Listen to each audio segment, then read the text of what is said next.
To navigate around the map, there are a couple different tools you can take advantage of. In the top left-hand corner, you will see a plus and a minus icon. Hitting the plus icon will zoom in to the map further. Hitting the minus icon will zoom you further out. Hitting the home icon will take you back to the original extent of the map. There's also a previous and forward extent icons.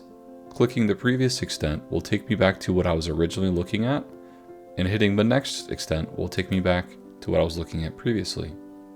There's also a My Location button, so clicking on that will zoom you to your current location.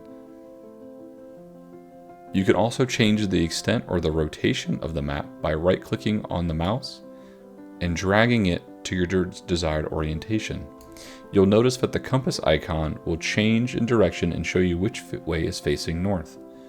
If I click that button, it will reorient the map to the northern direction.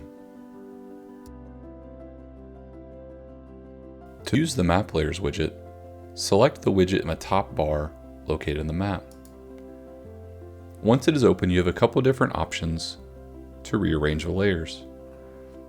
Simply clicking on the icon to the left, you can click and drag to reorder the layers as you see fit. You can also see if some layers are grouped together into multiple layers. If I click this icon, I can see the subgroup layers underneath the parent. I can also uncollapse them by clicking those icons again. If you want to disable a layer, simply uncheck the box and they will be removed from the map. Turn it back on and they will reappear. You can also zoom to a specific layer, increase or decrease the transparency, as well as look at the item details for a layer. Clicking on this will open up a new tab within your browser and you can see what the source of that data is.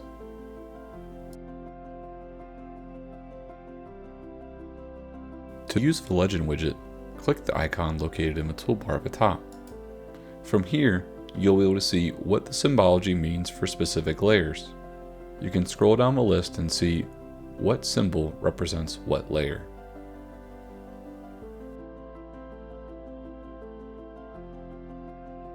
To change the base map, select the Basemap widget located in the top right-hand corner. Clicking it will open up the Basemap gallery. From here, you'll be able to see all the base maps that are currently available for you to switch to.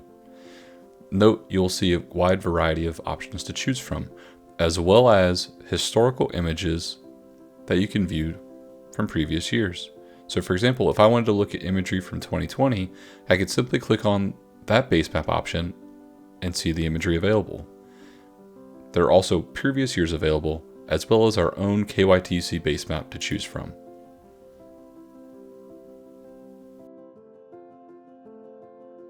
To use the Measure tool, click the Measure widget located in the top right corner of the map. You have the option to measure linearly or by area. By default, it will be on linear. To begin measuring, simply click where you would like to begin and then drag your mouse to the desired location. Note that the map will dynamically show the updated location as you move.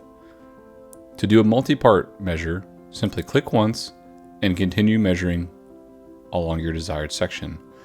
Double-clicking will allow you to quit the measurement and show you the final result. You can change the unit by selecting the drop-down options and selecting the unit you would like to use.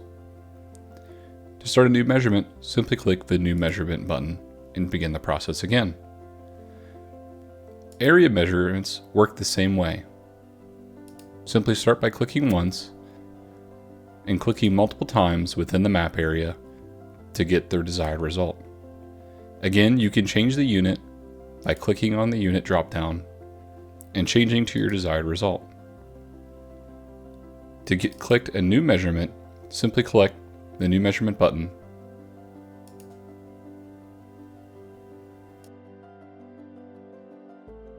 To look up a specific route, select the Route Lookup widget located at the widget bar at the top.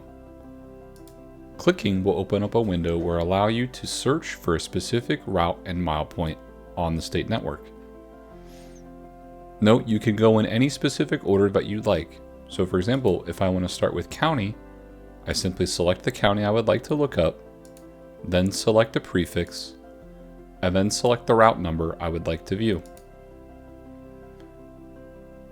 The map will automatically zoom to the full extent of the route as well as give you the valid mile point ranges associated with that route.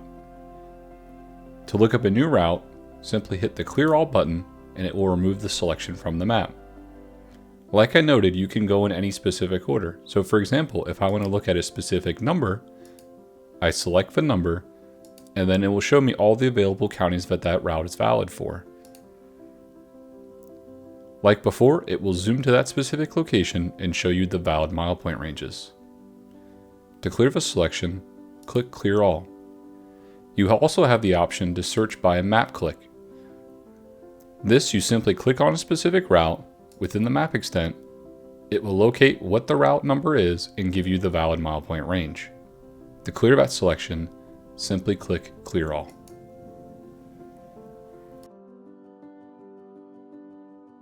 Within the Location Tools widget, you'll find a variety of useful tools at your disposal. First, click on a route to view the first option. Here, you'll see a wide variety of attributes associated with the route. For example, road name, mile point, median type, functional class, and etc. If you'd like to edit this list or add to it, simply click the gear icon to make the modification. From here, if there's an attribute you would no longer like to view, simply click the trash can icon and it will be removed from your list. If you'd like to reorder the list of attributes, simply click and hold and drag it to your desired location, and you'll notice it will automatically update the pop-up within the map. If you'd like to add an attribute to this list, click the search field icon and search through the list of available attributes. Simply clicking on it will add it to the list. You also have the option to search. So for example, if I wanted to look at everything that has a width, I'd simply start typing the word and see what's available. Clicking on it will add it to the list. Note, I will see all of these now available within the pop-up. Next is address. This will give you the closest address to your point on the map. Next, this will show you all the available coordinates available for you to copy and paste into other applications. We provide the most common types of projections available within Kentucky as well as other platforms. For example, Kentucky Single Zone, North and South, WGS 84, and others. Next is Dual Maps. This will allow you to view Google Street View imagery for that specific location that you clicked. Note, you can make the box larger by simply clicking and dragging in the corner of the screen. This provides you with all the different views available within Google Street View directly within the map interface. If you would like to pop it out to an additional window, you do have that option available here. Lastly, we have the Oblique Imagery Viewer. This will allow you to view all the available oblique imageries for a given location within the state. By default, it will show you the 2D view, but if you click this icon down here at the bottom, this will allow you to view the oblique imageries from different angles. Note, you also have all of the available widgets available within the Explorer directly within the interface. Similar to Dual Maps, if you'd like to break this out into a separate window, you have that option available to you. To zoom to a specific feature, click the Zoom to Feature widget located at the top. You have a couple different options to choose from: districts, quads, counties, or cities. Each area zooms into that specific location that you select. For example, cities, I can pick a city from the list and it will zoom to that specific location within the map. You can also filter the list by typing where you would like to go. Simply typing on the map will filter the list to what you'd like to see. The same applies for districts, counties, and quads.